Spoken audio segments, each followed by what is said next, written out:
नमस्कार प्यारे छात्रों, आप सभी का स्वागत है आपके अपने YouTube चैनल जिसका नाम है राम संस्कृत क्लासेस। तो छात्रों, हम लोग पढ़ रहे हैं बिहार बोर्ड मैट्रिक एग्जाम के लिए विषय संस्कृत में पत्र लेखन।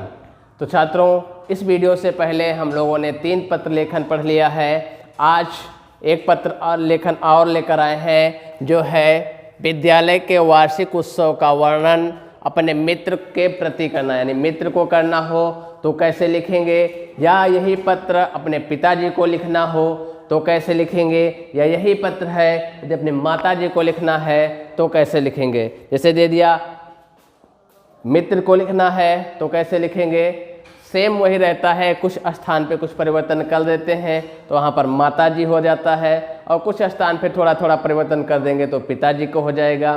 तो एक ही पत्र में हम तीनों पत्र समझा देंगे कि मित्र को कैसे लिखें, यदि मित्र को लिखना होगा तो कैसे लिखें, और यदि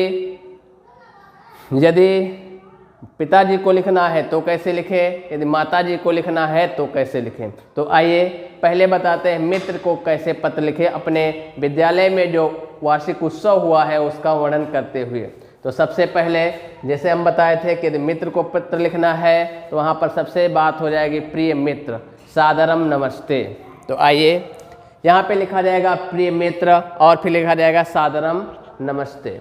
फिर वही बात मित्र को लिखना है या माता को लिखना है, पिता को लिखना है, तो सबसे पहली लाइन यही रहती है, अत्र अहम कुशलम अस्मि। अत्र यहाँ मैं, कुशलम अस्मि माने हूँ, मैं यहाँ कुशल हूँ। किसी को यदि पत्र लिखते हैं तो उसमें सबसे लाइन यही पहले लिखी जाएगी, अत्र अहम कुशलम अस्मि, यहाँ पर मैं कुशल हूँ।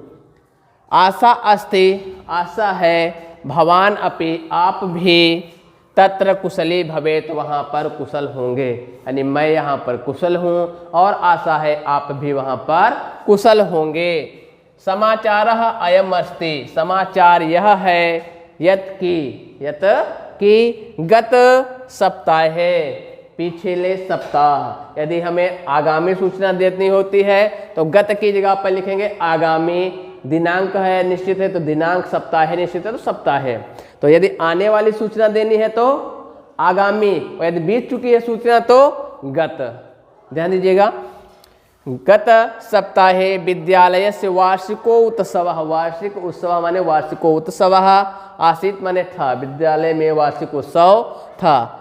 शिक्षा निदेशक, अब कभी कभी ये पूछ लेता है कि मुख्य अतिथि, मुख्यमंत्री जी को मुख्य अतिथि के रूप में या किसी को मुख्य अतिथि के रूप में, तो जिस यदि कंडीशन दिया है कि मुख्य अतिथि किसी को बनाना है तो यहाँ पर उनका नाम लिख दीजिएगा। अन्यथा यदि मुख्य अतिथि नहीं पूछ रहा है तो आप किसी को भी मुख्य अतिथि बना सकते हैं। खास करके शिक्षा निदेशक या मुख्यमंत्री जी या कोई शिक्षा मंत्री जी, ऐसे लोगों को मुख्य अतिथि बनाते हैं। तो शिक्षा निदेशक कार्यक्रम से मुख्य अतिथि आसीत, शिक्षा निदेशक जी कार्यक्रम के मुख्य अतिथि थे, आसीत माने था, थी, थे। सह अस्माकम, वह हमारे, अस्माकम माने हमारे, कार्यक्रम से कार्यक्रम की, प्राशंसत माने प्रशंसा की, उन्होंने क्या किया, हमारे कार्यक्रम की प्रशंसा की।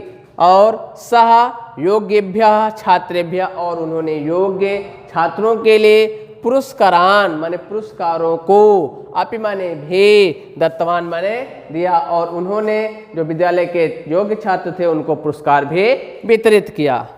इतना लिखेंगे। उसके बाद लिखेंगे तो माता पितरो चरणेषु मम प्रणाम, तुम्हारे माता पिता के चरणों में मेरा प्रणाम है। और यहाँ पर भवतः अभिन्नम मित्र, आपका अभिन्न मित्र, नाम स्थान। और ये लिफाफे में जिसमें पत्र रखा जाता है, लिफाफे के ऊपर भी लिखा जाता है, इधर बाएं ओर लिखा जाता है प्रेषक। प्रेषक माने जो पत्र दे रहा है उसका नाम लिखा जाएगा प्रेषक। उसमें लिखा जाएगा नाम, स्थान, अब तो दूरभाष संख्या मतलब मोबाइल नंबर, दूरभाष संख्या मोबाइल नंबर, और इधर पे सेवायाम माने प्राप्त करने वाले का, फिर सेवायाम, नाम, स्थान, पिन कोड सहित, या फिर मोबाइल नंबर भी आदि, या दूरभाष, मोबाइल नंबर को संस्कृत में कहते हैं दूरभाष संख्या, तो आदि ऐसे लिखा जाता है, पत्र के ऊपर लिखा जाता है। तो चाहिए यदि आप मैट्रिक एग्जाम में वहाँ बोर्ड में बैठ के लिख रहे हैं तो इसके नीचे काफ़ी जगह बचेगी, उसके नीचे या आप यह लिख सकते हैं। फिर अब यही पत्र यदि पूछ देगा कि पिता को लिखना है तो क्या करेंगे? यदि पिता को लिखना होता तो जहाँ पर प्रिय मित्र लिखा है वहाँ पर होता पूज्यवर पिताजी। क्या लिखते हैं? पूज्यवर पिताश्री, पूज्यवर पिताश्री।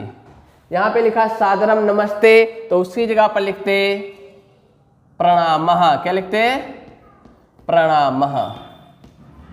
बाकी सारी कंडीशन वही रहेगी। यहाँ पे बदल जाएगा पूज्यवर पिताश्री और यहाँ पर हो जाएगा प्रणामः। सादरम नमस्ते की जगह पर प्रणामः। यदि यही पत्र आप पिता को लिख रहे हैं तब प्रिय मित्र की जगह पर हो जाएगा पूज्यवर पिताश्री और सादरम नमस्ते की जगह पर हो जाएगा प्रणामः। फिर अत्र हम सारी सब कुछ वही रहेगा, पूरा वही रहेगा। और जो यहाँ पर लिखते हैं तो मात्र पितृचरणों प्रणामः, ये पिता के जब देख रहे हैं तो वहाँ पर नहीं लिखा जाएगा। जब पिता को लिख रहे हैं तब वहाँ पर लिखा जाएगा मात्र भयो चरणों, तो वहाँ पर लिखा जाएगा, तो उस जगह पे लिखा जाएगा। यदि आप पिताजी को लिखे रहे हैं तो वहाँ पर हो जाएगा मात्र चरणयों प्रणामः। प्रणामः बहुवचन में मात्र चरणयों प्रणामः। और ये भी लिख सकते हैं सर्वेभ्यः नमः या नमस्कारः। सर्वेभ्यः नमः। यदि पिताजी को लिखते हैं तो ये लाइन नहीं होगी, तो मात्र पितर चरणों प्रणामः, यह के स्थान पर हो जाएगा मात्र चरणयोः, माता के चरणों में मेरा प्रणाम। सर्वेभ्यः नमः, सभी को नमस्कार, नमः या नमस्कार आदि कहेंगे। फिर यहाँ पे लिखते हैं भवता अभिन्न मित्रम, तो वहाँ पर आपका प्रिय पुत्र, यदि पुत्र है तो पुत्र, तो अब यहाँ पर क्या लिख देंगे? भवतः प्रिय पुत्रः। यहाँ पर हो जाएगा प्रिय पुत्रः, आपका प्रिय पुत्र, नाम स्थान। और इधर वाला जो पत्र के ऊपर वाला है प्रेषक, नाम स्थान, सेवा में नाम स्थान, यह सब सेम ही रहेगा। तो यदि यह आप पिता के लिखते हैं तो इस जगह पे तो मात्र चरणों पितृ चरणों प्रणामः वाले की जगह पे नहीं करना है, वहाँ पर लिखा जाएगा मात्र चरणों प्रणामः और सर्वेभ्यः नमः। और यदि यही पत्र आप अपने माता जी के लिख लिए हैं तो वहाँ पर हो जाएगा पूजनीय माताश्री।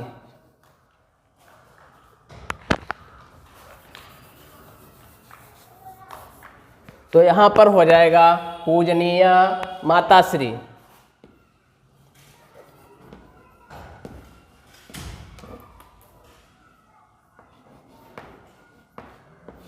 पूजनीय माताश्री प्रणामः हो जाएगा। सब कुछ वहाँ लिखेंगे, लेकिन जहाँ पर नीचे लिखा था मात्र चरणयों प्रणामः, तो यहाँ माता जी को लिख रहे हैं तो यहाँ हो जाएगा पितृ चरणयों प्रणामः। यहाँ पर क्या लिख देंगे? फिर यहाँ पर माता की जगह पर कर देंगे पितृ चरणयों, लिख देंगे पितृ चरणों प्रणामः और सर्वेभ्यः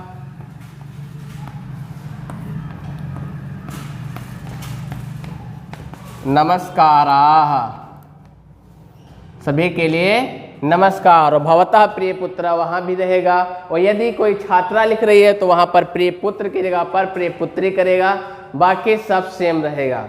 तो ये पत्र, एक पत्र में हम लोगों ने 3 पत्रों को पढ़ लिया। यदि माता को लिखना है तो कैसे लिखेंगे, पिताजी को कैसे लिखना है तो कैसे लिखेंगे, यदि मित्र को लिखना है तो कैसे लिखेंगे। यदि यही अपने सखी, यदि कोई छात्रा अपने सखी को लिख रही है तो वहाँ पर जहाँ पर प्रिय मित्र लिखे थे वहाँ पर प्रिय सखी हो जाएगी। बाकी सब सेम कंडीशन इसी तरह रहेगी। तो आशा करते हैं यह पत्र लेखन आपको आसानी से समझ में आया होगा। और हम देख लेते हैं यदि और कोई भी परीक्षा उपयोगी पत्र लेखन है तो लिखवा देंगे। यदि आपको कोई पता है कि क्या पत्र पूछ रहा है तो उसके बारे में भी आप कमेंट कर सकते हैं। और पुनः मिलते हैं अगले वीडियो में, तब तक के लिए धन्यवाद, नमस्कार।